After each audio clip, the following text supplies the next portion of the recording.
Estou vendo uma bela foto antiga da faculdade. Bom dia, vamos dar início à nossa reunião, cumprimentando o professor Laudelino, online, e professor Salomão também, e todos que estão online. Hoje nós vamos ter a professora Marici Tacla, que é doutora e chefe do setor de patologia do trato genital inferior e colposcopia, da divisão de ginecologia do HCFM USP. Ela vai nos falar sobre alterações citológicas cervicais. As duas siglas que ela vai explicar direitinho, o ASCUS, o ASUS e outras siglas, o que elas são, qual o significado e o que nós precisamos saber. Messina, por favor. O que precisamos saber para conduzir esses casos de citologias anormais que vêm muitas vezes no exame colpocitológico. Aqui, ó, na segunda fileirinha aqui, ó. Aqui, isso. Porque às vezes ficam 2 ou 3, conversam muito alto, então a gente está separando um pouquinho.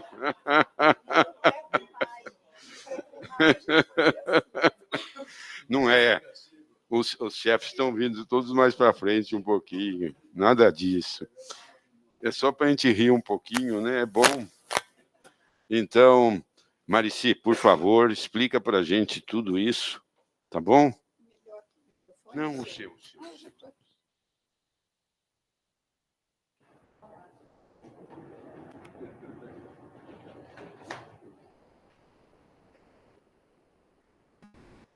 Posso?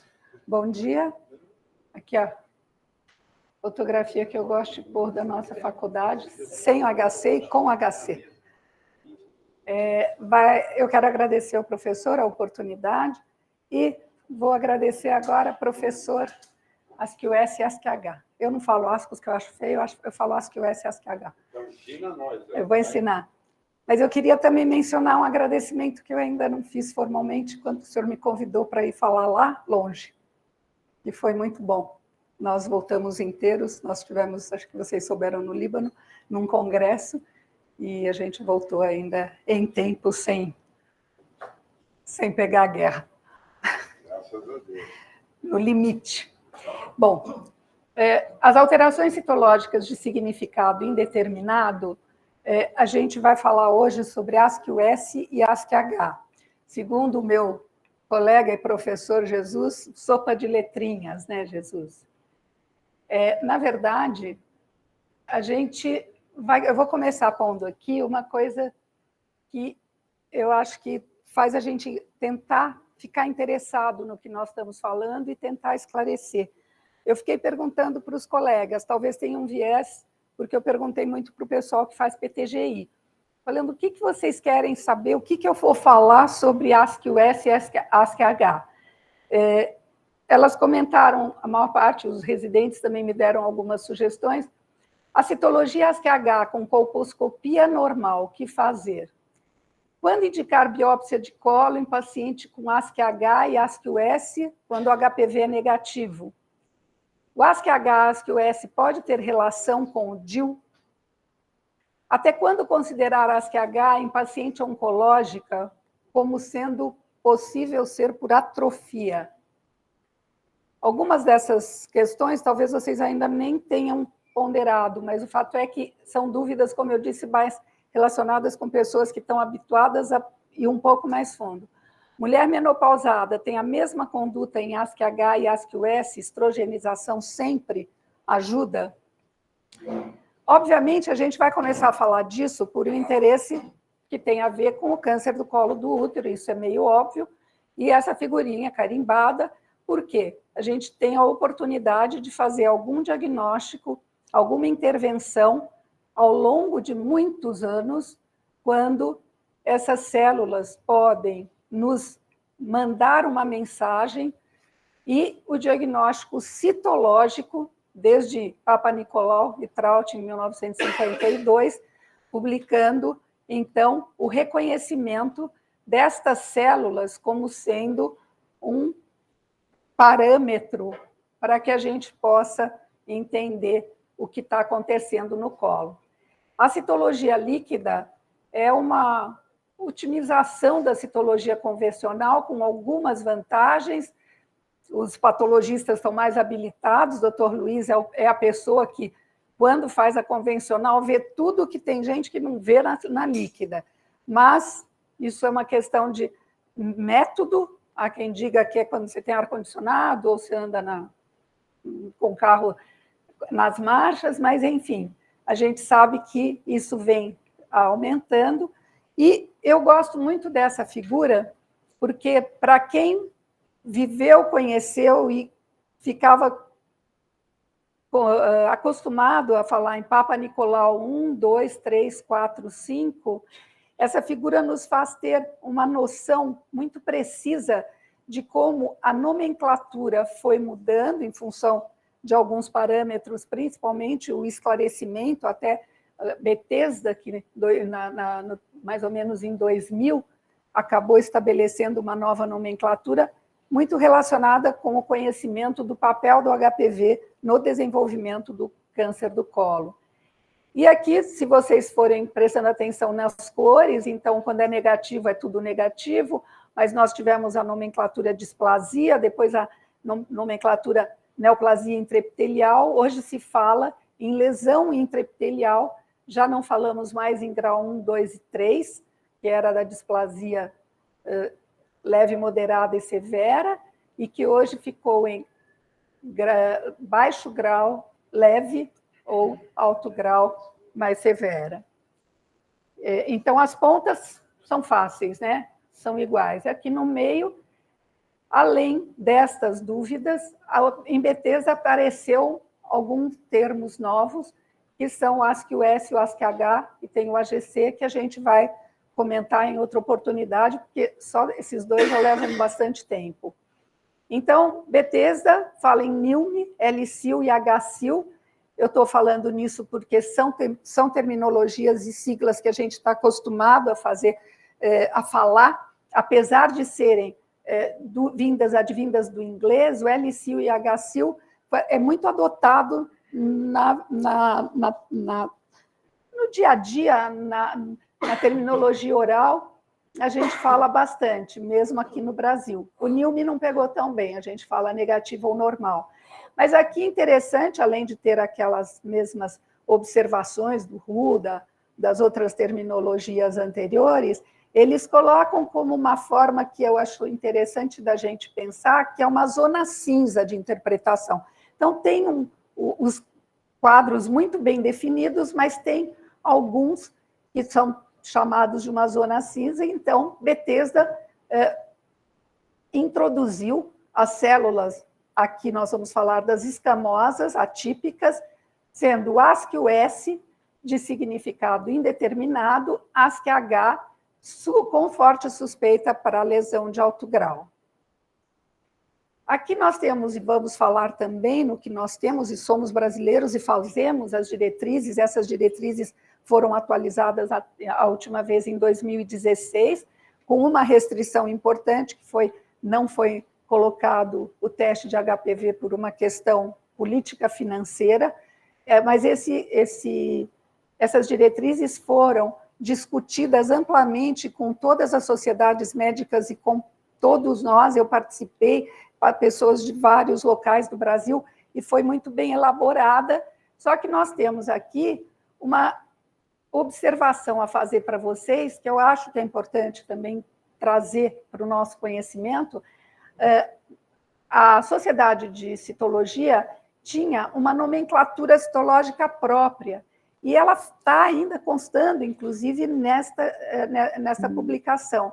Só que havia a percepção clara e nítida de que nós não conversávamos com o mundo. O mundo publica, o mundo fala, o mundo faz Bethesda, e nós tínhamos o nosso brasileiro, que não eram grandes diferenças, mas não se falava. E as nomenclaturas existem para que haja uma universalização e um diálogo geral para que todo mundo se entenda, principalmente a nível científico. Em 2020, no meio da pandemia, este grupo de colegas nossos, alguns conhecidos de vocês, a Vanusa é bem chegada no nosso grupo de patologia cervical, eles publicaram a atualização da nomenclatura brasileira para laudos citopatológicos do colo uterino e áreas anogenitais, englobando, por isso, duas coisas importantes, todas vinculadas ao grupo de Bethesda. Bethesda, além de fazer a nomenclatura que foi atualizada em 2014, da citologia, também em 2012 propôs uma nomenclatura elástica para fazer uma homogeneidade de laudos, de conversa com todos os clínicos, inclusive uma integração, mostrando que todas as alterações que acontecem no trato anogenital são equivalentes em colo, vagina, vulva e ânus. Então, se você só olha a lâmina, eles falam que você não sabe de onde veio. Então, é uma coisa importante esse direcionamento e a gradação. E a proposta é que toda a classificação das doenças seja equivalente e, inclusive, tem a proposta de fazer, no caso do grau 2, um teste imunistoquímico para ver se parece mais baixo grau ou mais alto grau. E esta publicação foi importante. Eu vou, obviamente, só chamar bastante atenção para nós falarmos do nosso assunto, que são as anormalidades em células epiteliais. A que nós vamos hoje falar vão ser, desculpem, as células escamosas, particularmente ASCII-S e ASCII-H. De novo, só para a gente gravar, células escamosas atípicas de significado indeterminado, ASCII-S. Células escamosas atípicas não podendo excluir lesão intraepitelial de alto grau, o ASCII-H. L-Sil, Hi-Sil, H-Sil e todos os outros bem colocados. Eu vou... acabou ficando aqui, era isso. O ASCII-S e o ASCII-H. Agora, a gente vai citar, e oportunamente nós vamos falar, das células glandulares, que realmente eram bastante confusas, havia terminologia AGUS, AGC-US, enfim, hoje se fala em células glandulares, em que se procura determinar a origem endoscervical, endometrial ou glandular, sendo consideradas atípicas, e se não há sinalização forte de neoplasia de câncer, é colocado sem outras especificações, ou SOE. E aqui, nas mesmas células, das mesmas origens, em que se observam algumas alterações jamais relacionadas com o câncer, há o favorecendo neoplasia, FN. E aqui, os adenos com todas as suas subdivisões. A citologia cérvico-vaginal não é o meu assunto, obviamente, vocês vão ver, e aqui tem o representante, que é o doutor Luiz, que sabe muito disso, mas é em cima destas diferenças que, na maturação do epitélio escamoso, nas suas diversas camadas, em que as células se apresentam com aspectos variados e com alterações e características de núcleo, citoplasma, muito variados, tanto na vagina quanto na ectocérvice, com coloração diferente, dependendo da camada superficial, intermediária, profunda, basal, que a gente lembra que existem, mas tudo isso é que nos leva ao que nós vamos falar hoje. Vejam quanto, neste caso aqui, fica meio evidente como são células parecidas. Para nós, provavelmente, nós teríamos dificuldade de diferenciá-las numa célula normal de ASCII-S e baixo grau, por exemplo. Eu vou fazer um parênteses, que, inclusive, todo esse material, quem acaba nos oferecendo são os residentes de patologia, que estão passando conosco já faz alguns anos, e essa integração tem sido muito produtiva. Eles são os requisitos que existem do ponto de vista histopatológico para o diagnóstico das células ASCII, Elas devem ser escamosas ou metaplásicas escamosas maduras que exibem alterações mínimas e ficam menos que LC ou RACIL. A relação núcleo-citoplasma deve ser aumentada. Os núcleos estão levemente aumentados, como aqui podem ser vistos nestas flechinhas.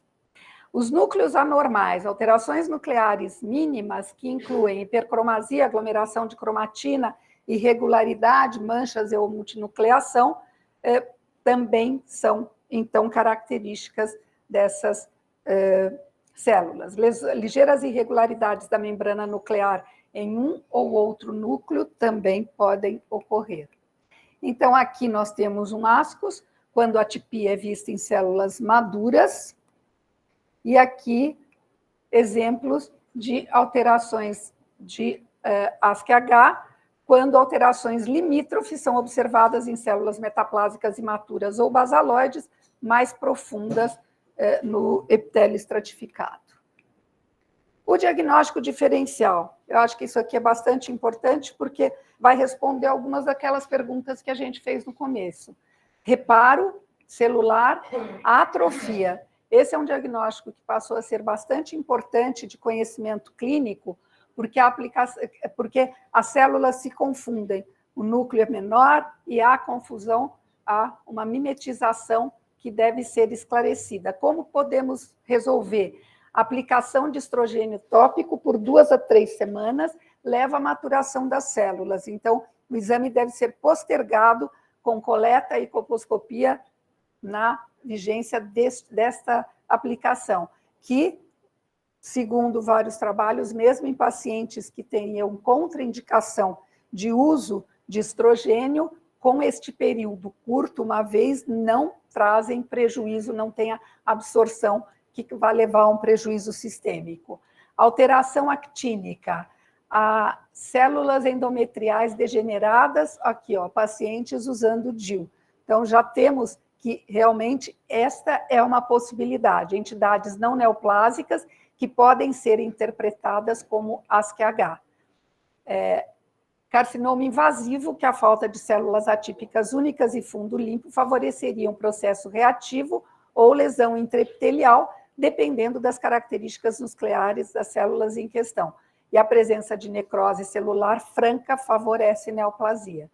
Eu vou fazer só um comentário a mais também da parte da atrofia, porque as publicações meio que indistinguem se é ASCII-US ou ASCII-H. Muitas vezes, até alguns dos colegas têm a impressão forte de que seria o ASCII-US que estaria relacionado com atrofia. O doutor Luiz pode nos confirmar depois, mas o que eu recebi de informação direta é que o ASCII-H, pelo núcleo menor, tal, seria mais possível. A gente pode ver isso depois.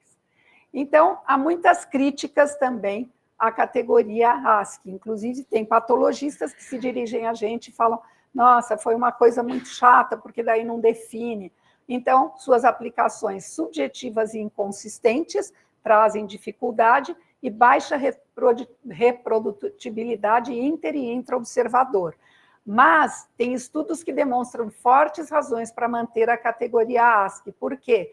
Se eliminar o ASCII-US, a taxa de LCU aumentará e trazendo os prejuízos de se considerar uma morbidade. E se o ASCII-H for eliminado, as chances de detectar HCIL vão reduzir, e isso também traz problemas do ponto de vista de assistência.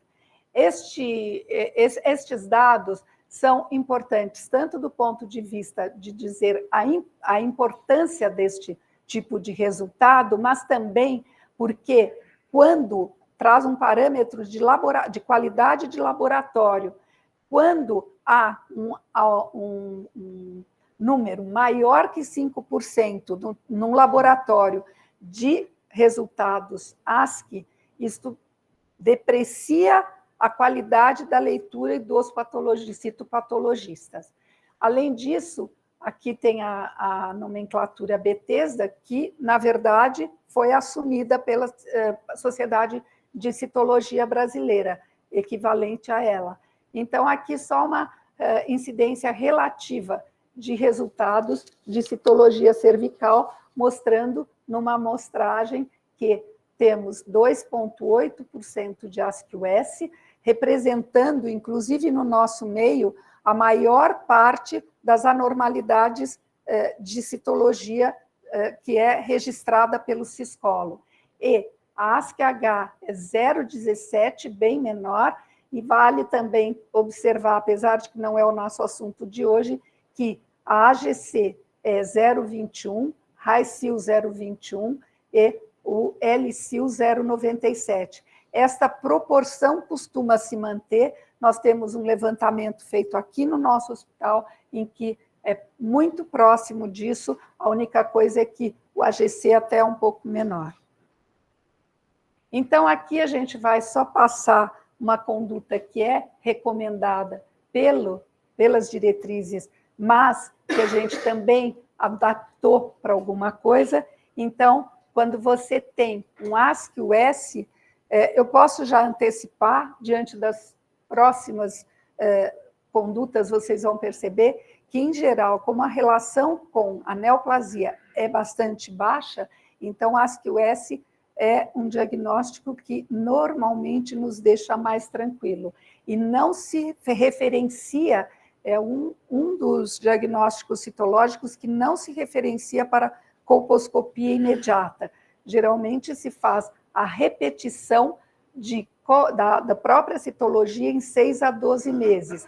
Caso seja negativa, repete-se mais uma vez, e se for negativa, recai para a rotina de novo.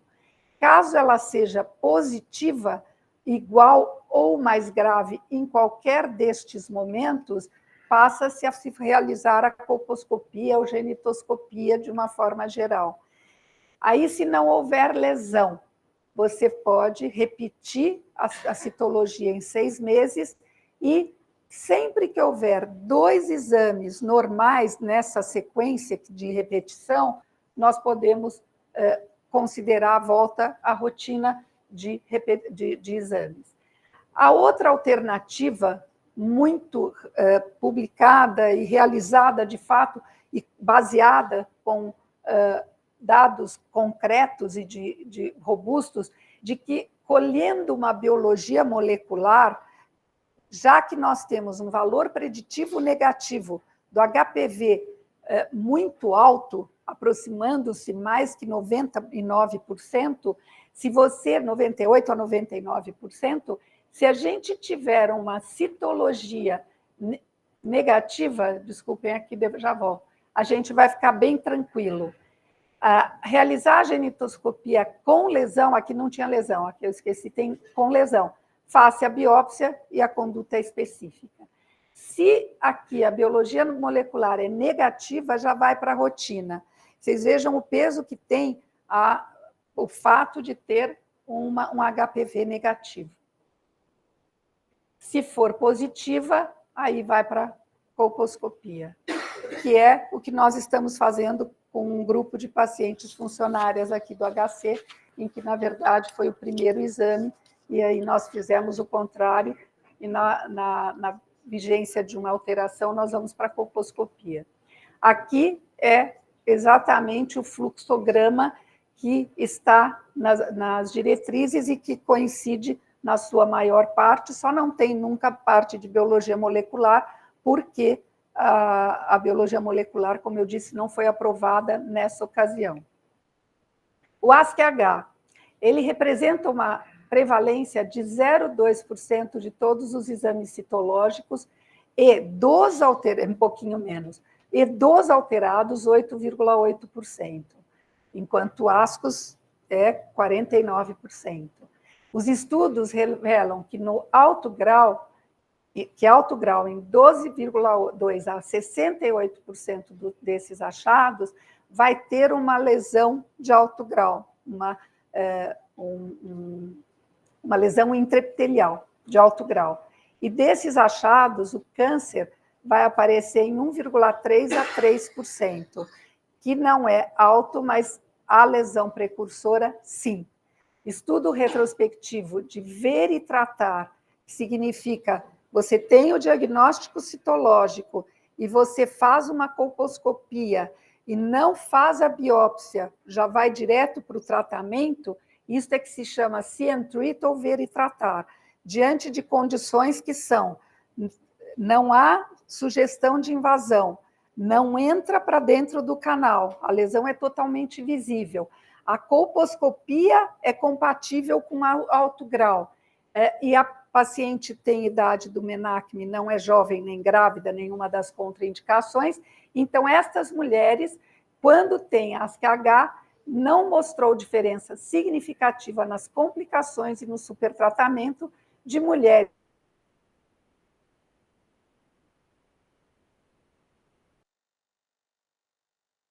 submetidas a esse método em relação ao convencional.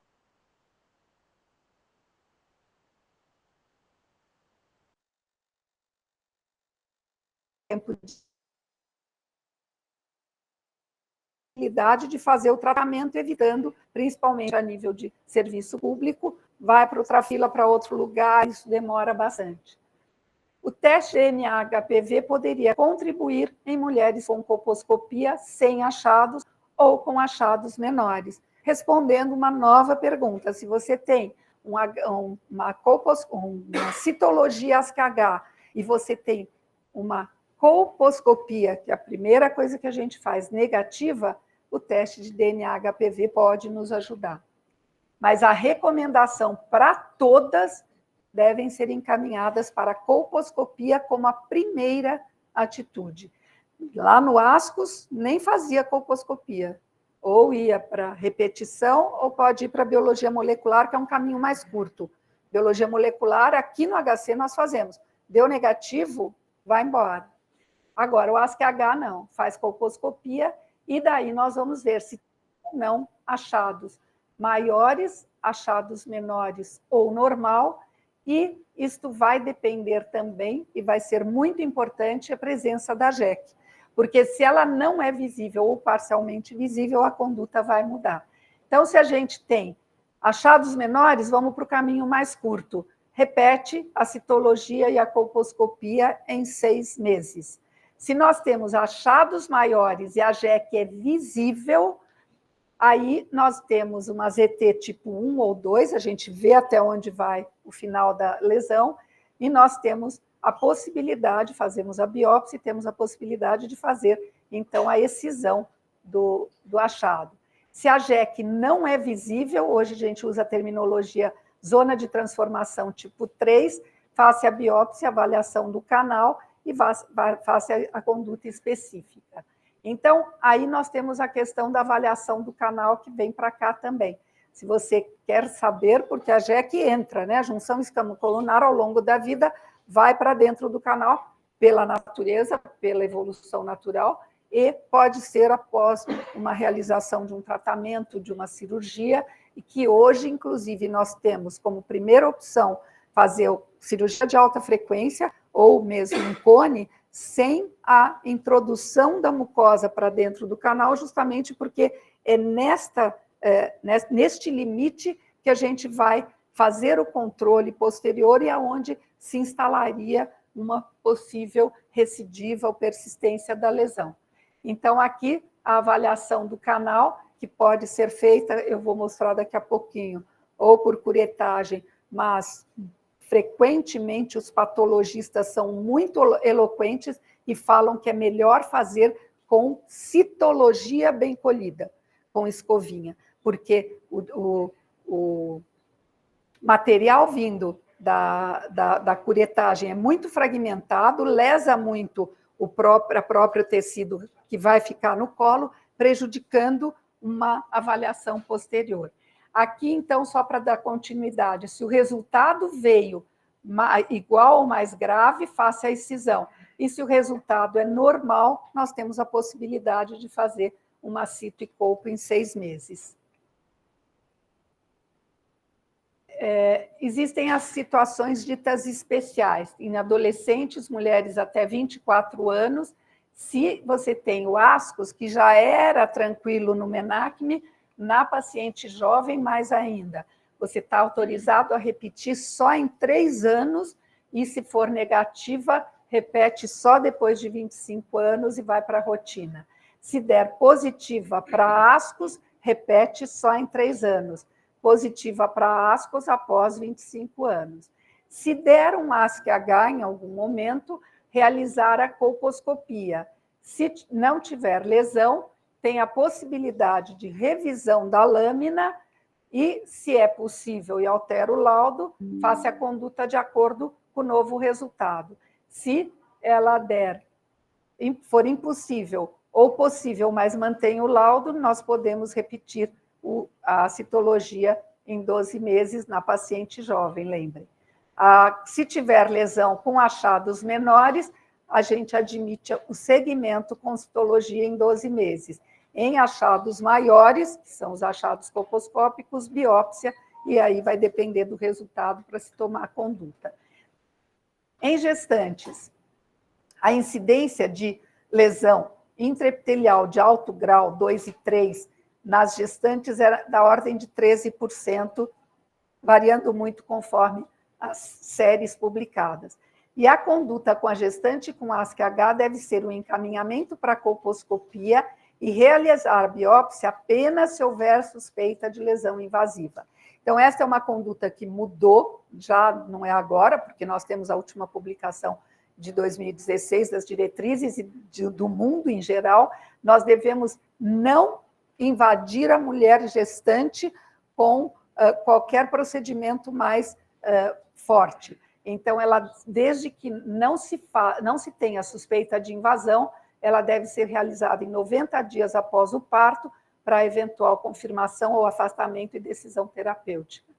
Então, no ASCOS, a repetição do colpo citológico é 3 meses após o parto, no ASC-H, colposcopia e biópsia só se tiver suspeita de invasão, e o AGC, e o LCIL e o HCIL com as respectivas condutas que a gente vai deixar para uma ocasião maior, porque só os dois já causam uma confusão.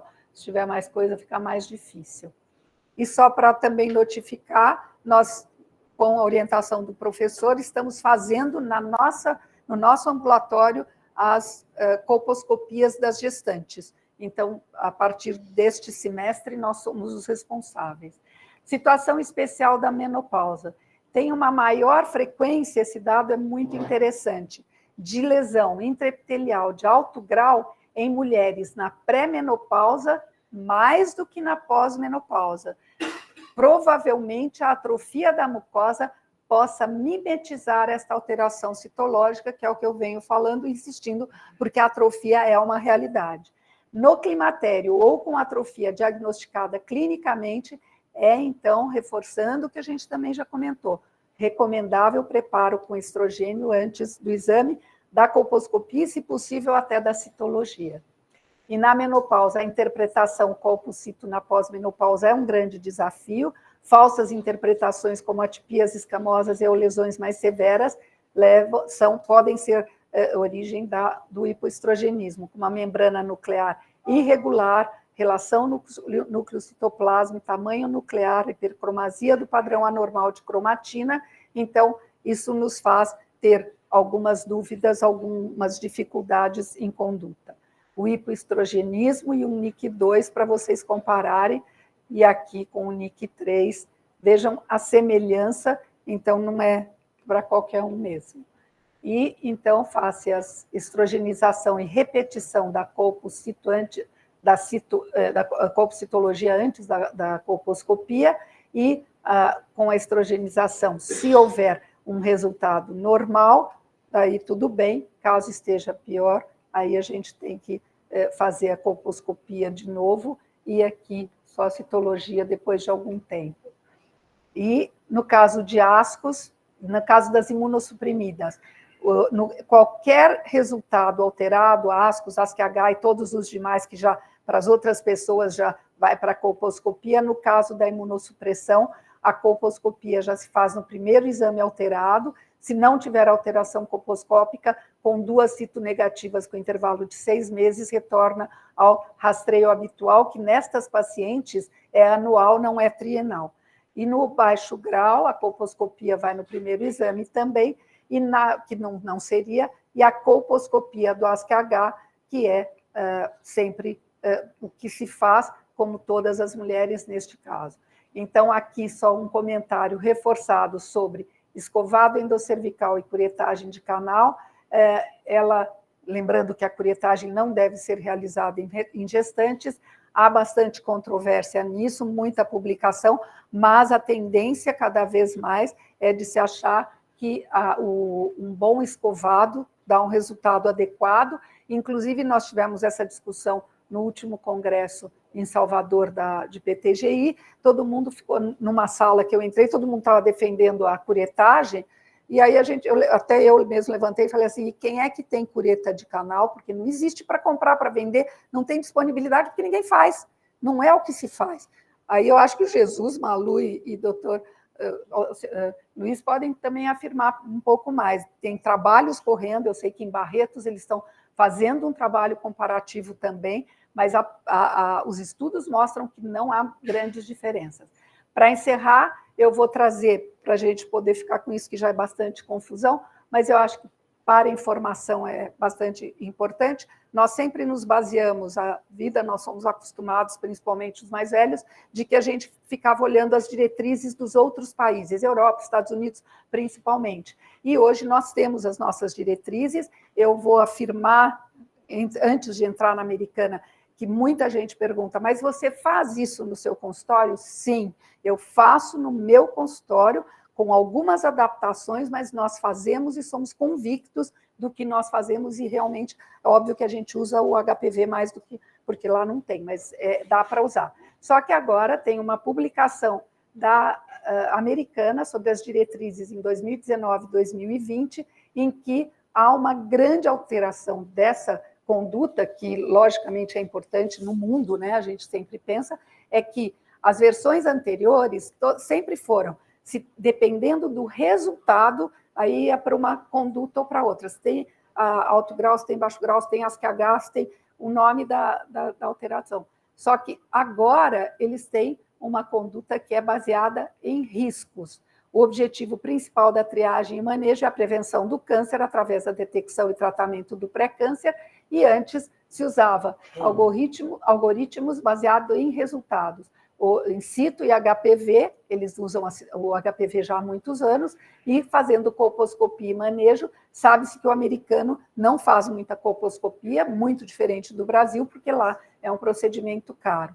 E esta nova diretriz é uma conduta baseada em riscos, levando-se em conta idade, exames anteriores dos últimos 5 anos e atuais, comorbidades e o tratamento anterior até 25 anos antes, coisa que cada vez mais se confirma, as mulheres estão ficando mais velhas. No grupo de pessoas que tiveram um procedimento nos últimos 25 anos, pelo menos, elas são constituem um grupo de maior risco de desenvolver um câncer de colo e de vagina no futuro. Então, tudo isso é levado em conta.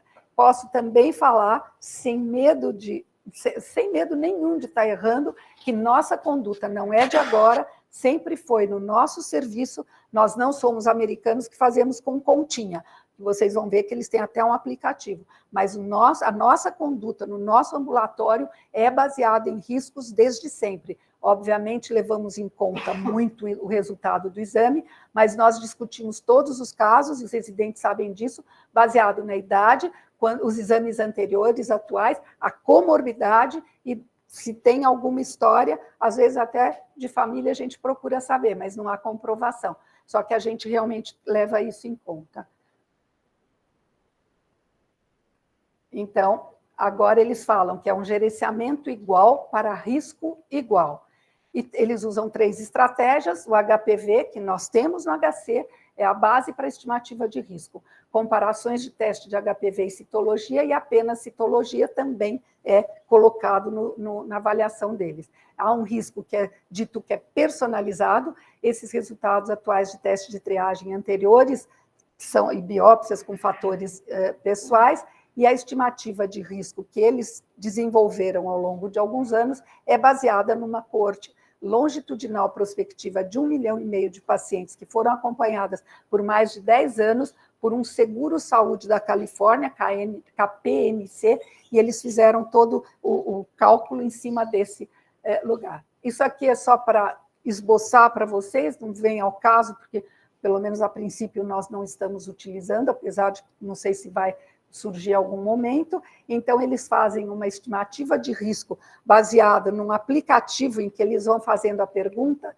é este o aplicativo, eu tenho no meu celular, para mim, muitas vezes não dá certo, mas, enfim, eu tento fazer algumas vezes. O que acontece? Eles falam que, quando você tem, eles calculam numericamente qual é o risco da paciente desenvolver uma perspectiva de desenvolver uma lesão intraepitelial de alto grau, e a depender, se estiver nestes valores, eles, acima de 4%, eles recomendam a colposcopia para fazer, se for o risco de 4% a 24%, tratamento ou colposcopia em 25% a 60%, por 59%, acima de 60%, tratamento imediato.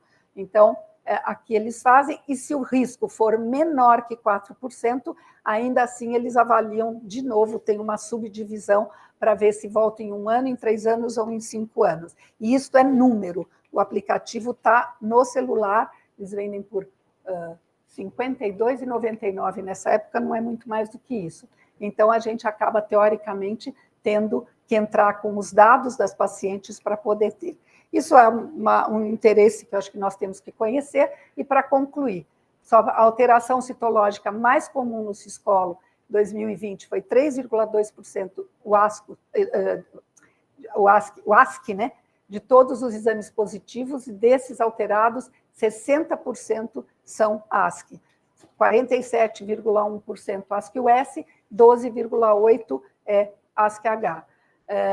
Mulheres com menos de 25 anos no Sudeste, LCU foi a segunda alteração mais frequente, e mulheres mais velhas, foi ASC-H identificado em 20,1% dos resultados, seguido de 15,2%. Na população alvo do rastreamento, que é o que deveria ser, 20% de LCU e 13% de HCU, e o câncer foi diagnosticado em 2,2% das mulheres com 65 anos ou mais e 0,6% das mulheres de 25 a 64. Então, a gestão clínica do ASC tem um valor preditivo para detectar NIC2, 3 ou CA invasor, baseado na amostragem, tem estimativas de prevalência de NIC2, 3 de 6,4% a 11,9%, e o CA invasor 0,1 a 0,2%.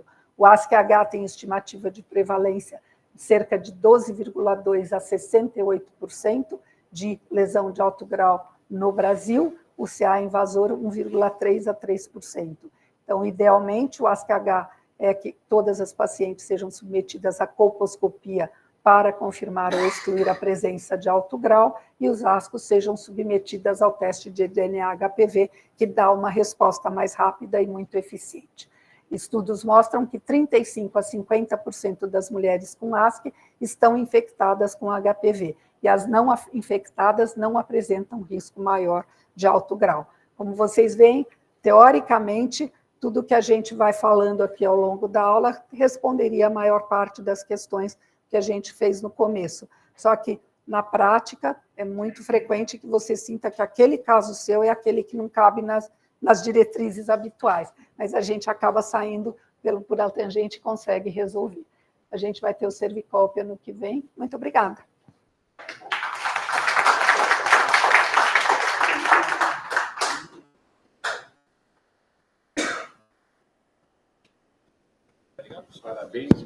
Parabéns, Muricy, pela apresentação realmente muito boa e bastante completa. Muito obrigada. E colocando a conduta nossa que complementa bem o do Ministério da Saúde. Eu acho que isso é importante muito também. Eu costumo falar, professor, que enquanto alguém pensa na pergunta, eu costumo falar quando Temos um inscrito já. Quando a gente vai para um congresso, eu falo que eu vivo numa ilha da fantasia, porque eu tenho mais recursos aqui no HC, isso em geral, do que até no meu consultório, para fazer uma boa assistência. A gente vai para os congressos, a gente tem igualdade de condições com o mundo, só que a gente tem maior número de atendimentos. Então, é muito bem feito. Gustavo Maciel, por favor. Oi, Marici. O Gustavo gosta dos ascos. Oi, eu gosto da área. Marici, o Milor Fernandes, que é um cara genial, né? Ele falava que medicina, 10% é ciência e 90% é nomenclatura.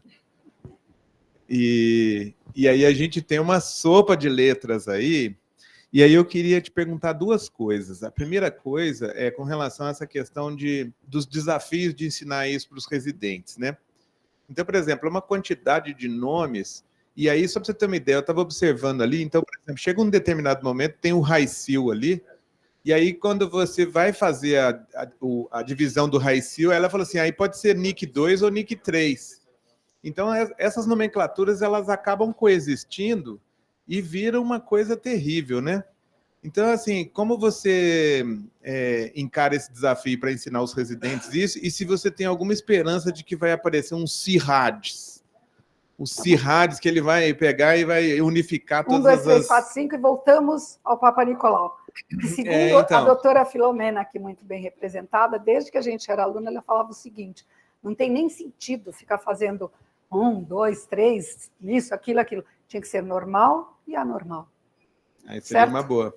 Ela e a fala segunda isso pergunta desde que eu era colega dela. Vamos lá, então. Ao impacto das vacinas nessa prevalência das vários tipos de lesão.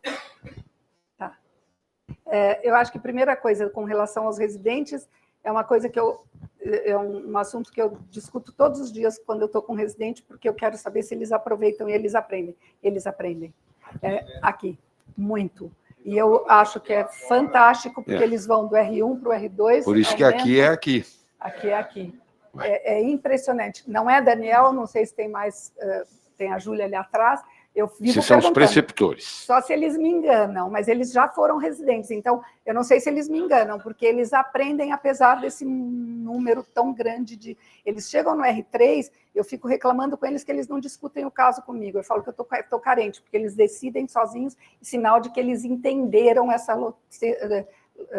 essas letrinhas. Segunda coisa, vacina. Está mudando o padrão, porque hoje nós temos genotipagem, inclusive, dos vírus, não só HPV, mas a genotipagem do tipo. E está mudando a prevalência, e muitas vezes a gente está percebendo e começando a ver outros tipos de vírus envolvidos. A expectativa é que isso tudo diminua. Doutora Otília, ela levantou a mão faz tempo já.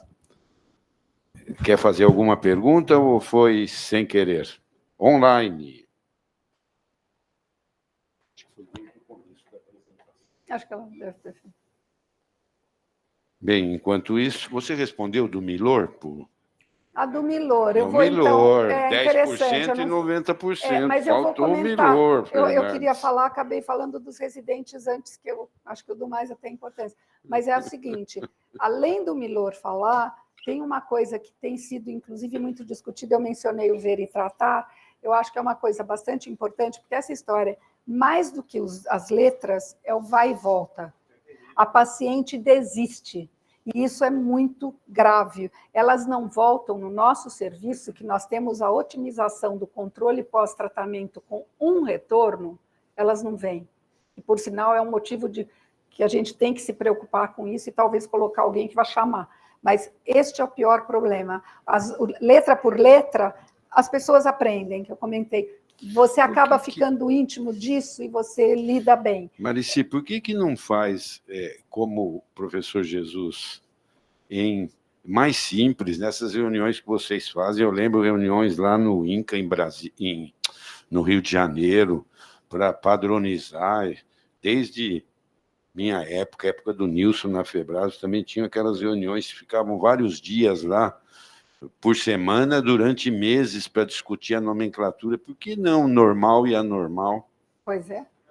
Não é? O CIRADS vai voltar para o Papa Nicolau, 1, 2, 3, 4, 5. Eu sou sempre... meio retrógrado, isso eu não sei, mas... Isso são os eu não sou patologistas. PTGista, mas... Mas acho que isso são os né? patologistas. É mais um jogo de letrinhas aí, PTGista. Mas... PTGista é complicado. Olha ali os residentes ali, ó, temos R3 ali que pode falar. Agora, isso é uma, vamos lá, então. Isso é importante, mas terra. São os patologistas que devem decidir. Bethesda resolve lá nos Estados Unidos e a gente aprende e respeita, né? Obedece. José Maria. Professor Marici, parabéns pela apresentação, acho que foi muito clara. E eu tenho curiosidade, dúvidas, não a respeito da sua apresentação, mas a respeito de 2 pontos. Primeiro, os marcadores de proliferação, né, que a gente vê muito bem nas lesões interepiteliais, né, principalmente as de alto grau e baixo grau. Mas na tese da Noeli, ela encontrou em algumas pacientes com asco, OS, o P16 positivo. E depois, quando ela fez a colposcopia, tinha uma lesão de alto grau.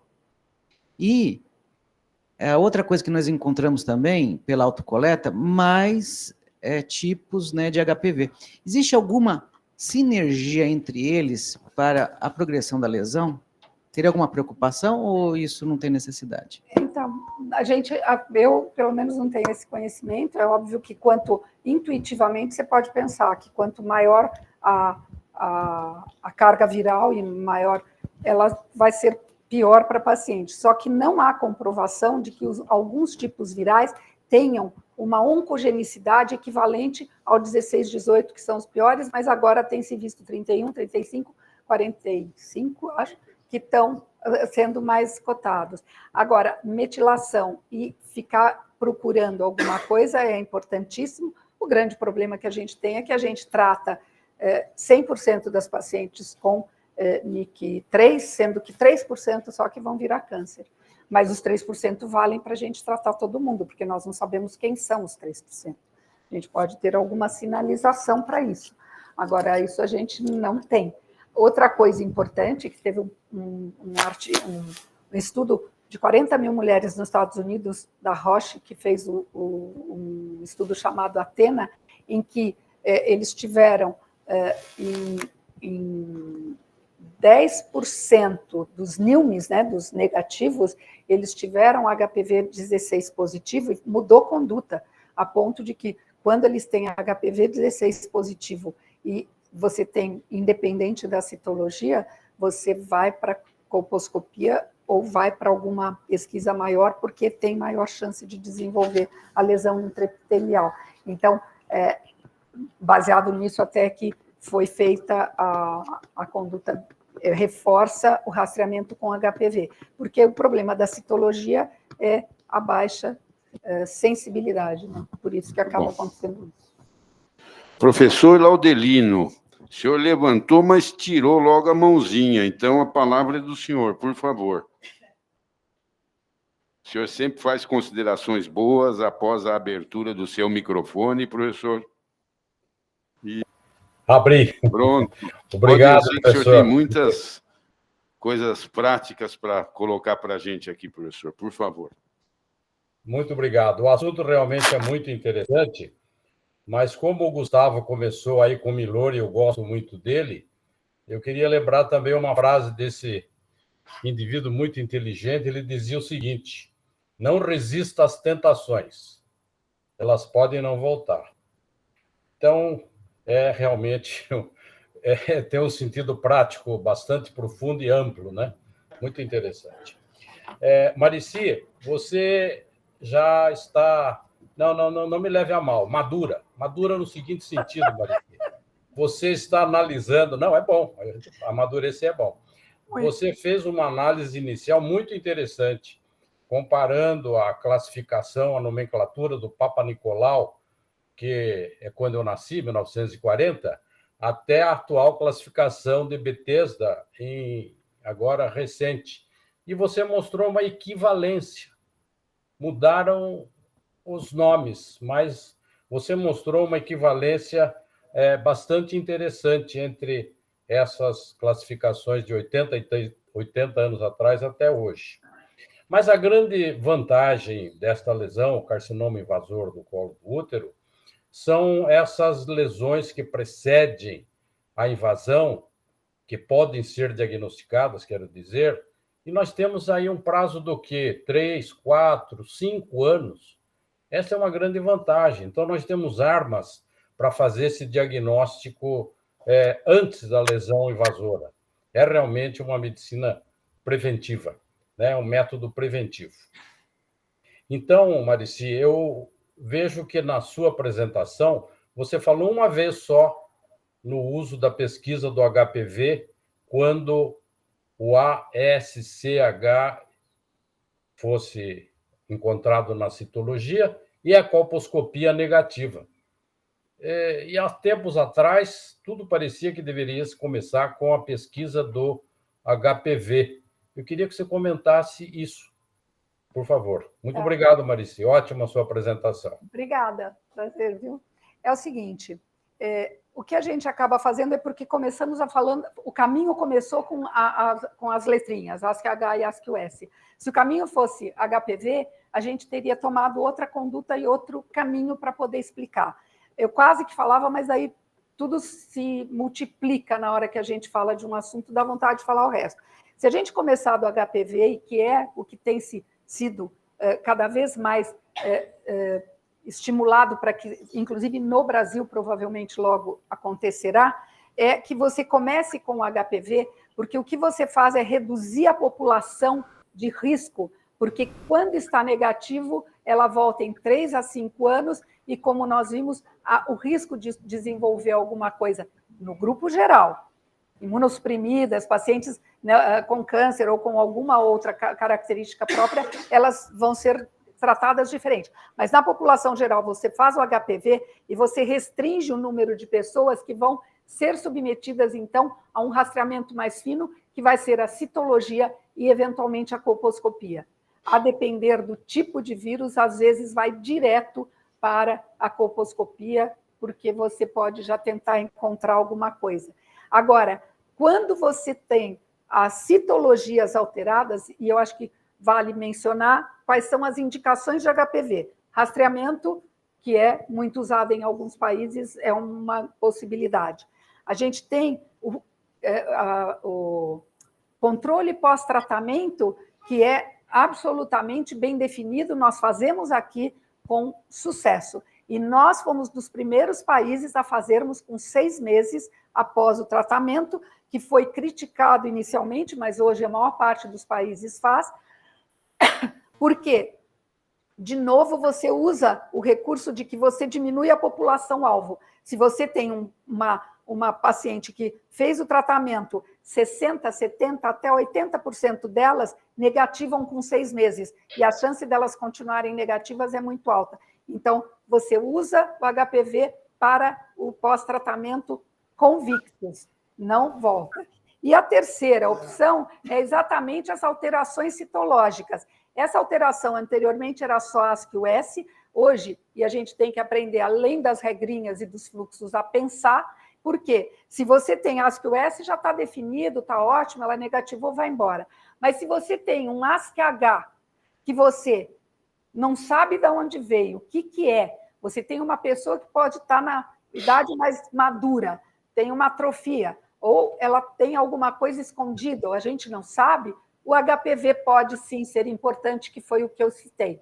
E também em outras alterações que possam ser persistentes e que possam te ajudar. Você tem que, na verdade, pensar e não só decorar letrinhas e manejos. É pensar que se você tem uma alteração que possa estar vinculada a um processo HPV induzido, o HPV pode te dar um esclarecimento. Lembrando dessas 3 indicações, fazendo o caminho contrário, eu acho que isso é importante como uma mensagem nessa aula.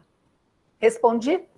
Sim, obrigado. Nada. Obrigado, professor Laudelino. Obrigado. Marcos Messina.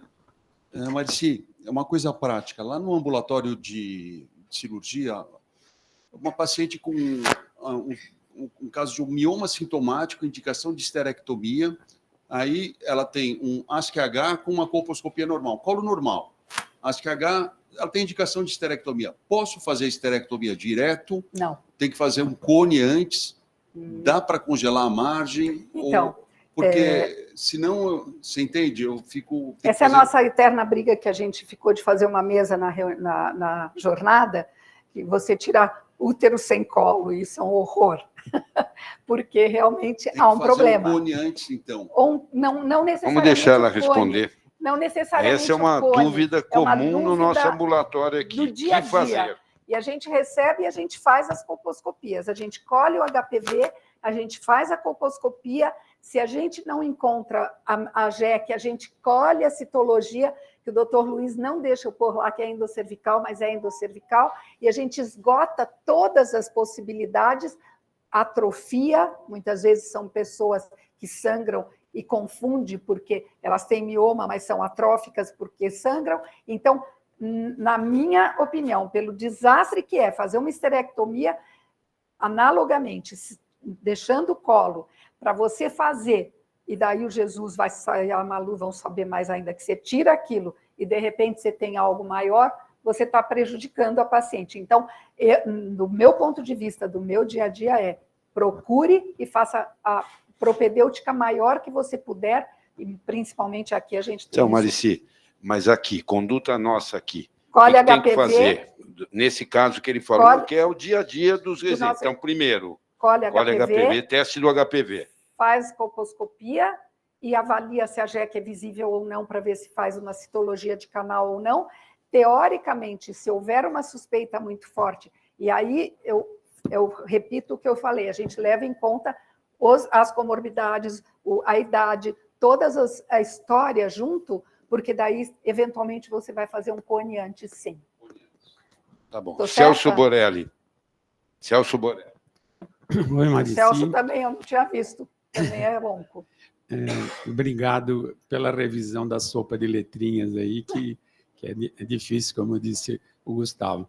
A pergunta, eu estou depois do Messina. A paciente já fez uma esterectomia total.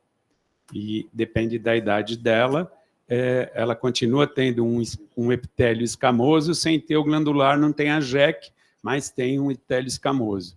E o HPV está aí. Qual é a rotina para a paciente que fez uma esterectomia total? Qual é a rotina de controle citológico? Enfim, qual é a diretriz para essa paciente? Muito fácil. Isso bem estabelecido continuar a fazer rastreamento e exames. E o HPV encontra espaço também neste caso, e daí faça uma vez por ano a princípio. Eu acabei de ler a revisão que foi feita com relação à NIV, e aí eles falam até, em alguns casos, de espaçar, mas com relação às pessoas que fazem, como a gente sabe que tem uma longa duração a possibilidade de ter, e a NIVA aparece depois de uma média de 8 a 10 anos, numa grande parte dessas pacientes, e os casos que a gente vê, eu já fui procurar, eles sabem no ICESP quando que a gente tem câncer de vagina, não tem. Quando tem, não preenche as duas mãos, e são casos pós-esterectomia por NIC. Então, aparece e a gente tem que estar rastreando a cada ano com cito e ou HPV. Porque a história é exatamente essa daí, que seria aquelas pacientes que tiveram no passado NIC, etc., essas teriam uma chance maior. E a falta da junção escamo-colunar, ficando somente o epitélio escamoso, também com o HPV, a gente tem que rastrear. Isso é importante. É isso. Obrigado. Muito bom, Celso. Professor Nilson Mello. Posso só fazer uma manifestação? De volta, após férias, parisienses. Parisienses.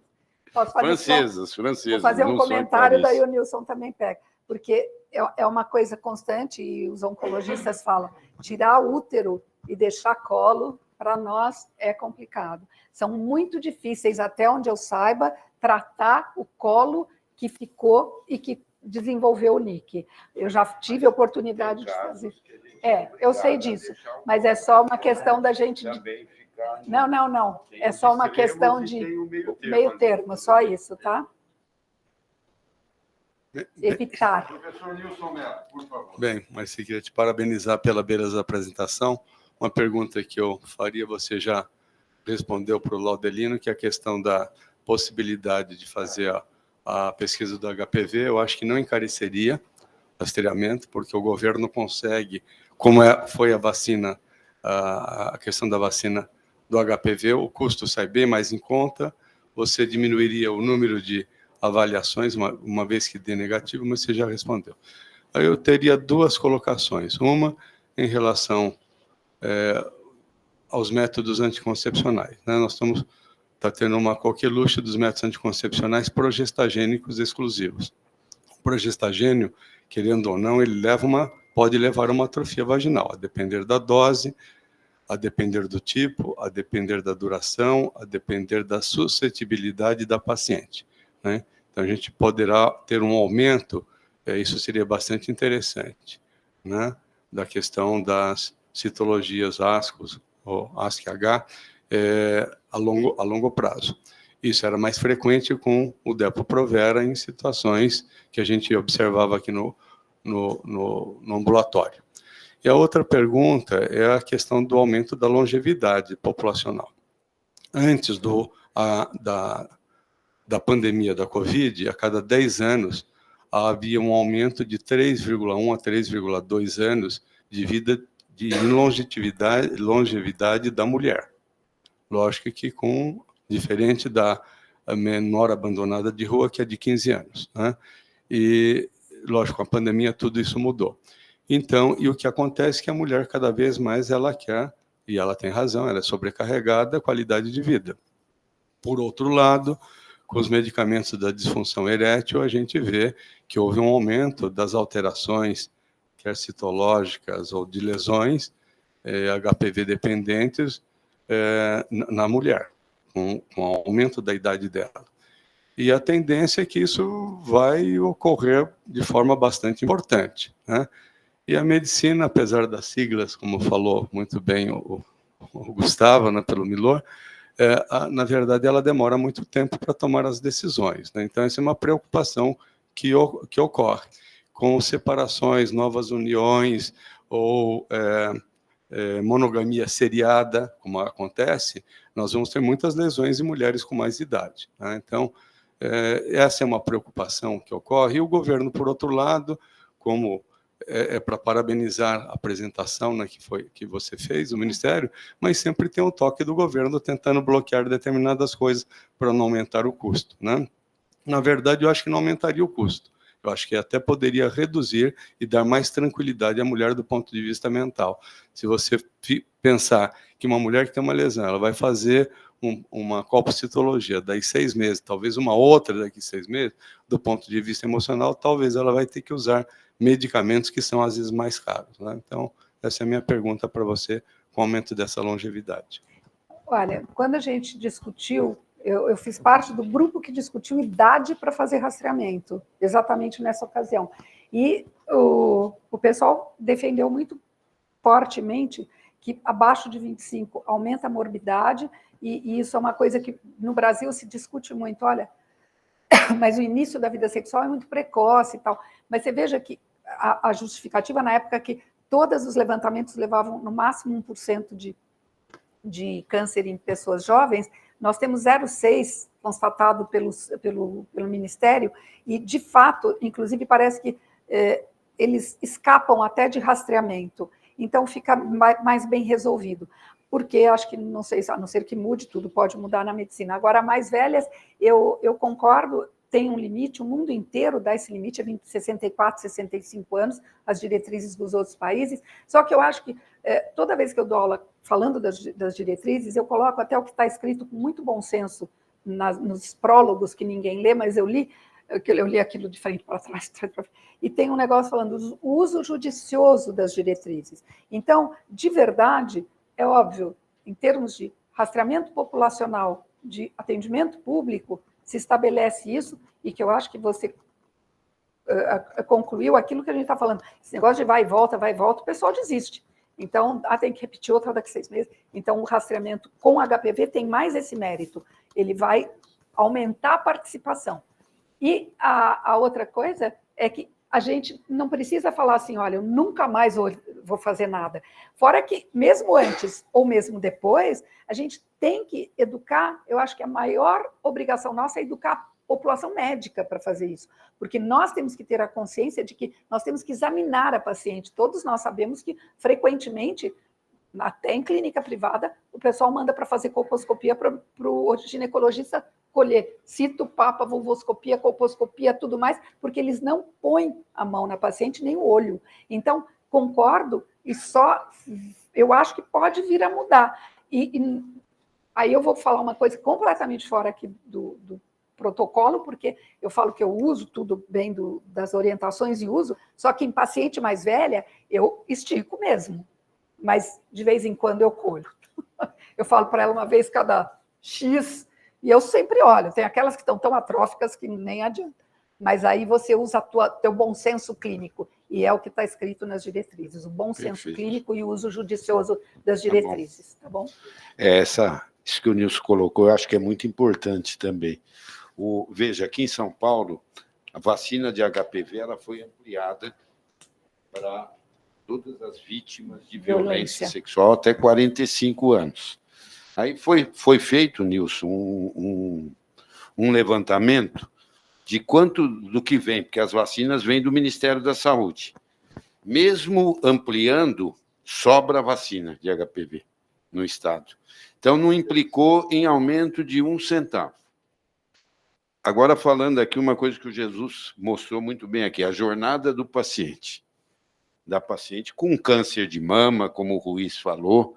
O Ruiz, aliás, ele tinha mostrado, quando o professor Laudelino falou, ele apareceu. Agora ele já tinha desaparecido, agora ele voltou de novo. E com o colo do útero a mesma coisa. Nós estamos pensando, estamos montando um programa para mulher que tem citologia alterada, ela não ficar perambulando nas UBSs. E aí, sim, se ela tem uma citologia alterada, aí introduzir o teste do HPV aqui em São Paulo, para a gente ver, em termos de custo, relação custo-benefício, como é que fica isso. E isso pode ser um exemplo depois para o país inteiro. Professor, o senhor tem contato com o Júlio de Campinas? Sim. Júlio... Nossa, agora falhou. Elza, o Julinho.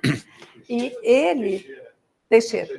Ele que faz lá ele acabou de publicar, ele publicou em Indaiatuba, ele completou mas o trabalho. Ali é um programa que já vem de quando o professor Pinotti estava em Campinas, foi secretário de saúde. Esse não é mais recente, sabe por quê? Não. O programa que tem lá é um programa, é uma área que eles cuidam há 30 anos, mais ou menos. Que você tá falando. É isso.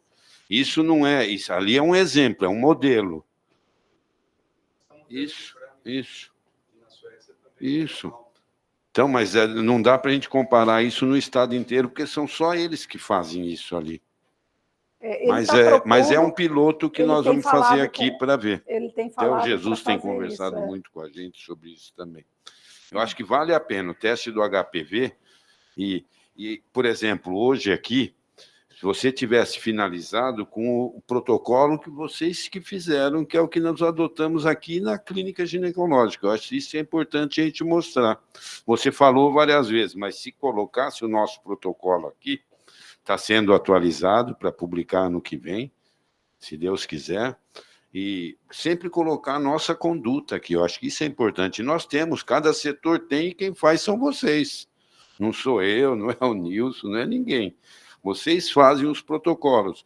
Messina fez um protocolo muito bom de sangramento uterino normal, que é citado em tudo quanto é lugar. Mas quando for dar uma aula aqui, nós temos que pôr os nossos... Ele põe, felizmente. Mas vamos começar a trazer as nossas condutas aqui, que você disse, aqui nós fazemos o teste do HPV. Se tivesse um fluxograma mostrando, para todo mundo seria bom. O que eu pus é o que a gente faz. Tá bom. Tá?